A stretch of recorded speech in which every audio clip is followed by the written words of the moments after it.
Cellphone பயன்பாடுகளால் ஏற்படும் தீய எண்ணங்களால் தான் பாலியல் வன்கொடுமைகள் அதிகரித்து வருவதாக பெரும்பாலான மக்கள் கருத்து தெரிவித்துள்ளனர்.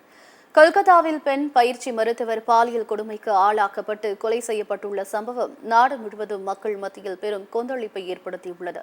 இந்த சம்பவம் நடைபெற்ற சில நாட்களுக்குள்ளாகவே தமிழகம், மகாராஷ்டிரா உள்ளிட்ட மாநிலங்களிலும் இதுபோன்ற பெண்களுக்கு எதிரான பாலியல் வன்முறைகள் அதிகரித்து வருகிறது.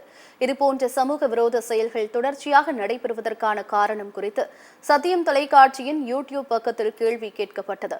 இதற்கு பதிலளித்தவர்களில் 71% நபர்கள் செல்போன்கள் மூலம் ஆபாச வலைதளங்களை பார்ப்பவர்கள் அதிக அளவில் பாலியல் குற்றங்களில் ஈடுபடுவதாக தெரிவித்துள்ளனர்.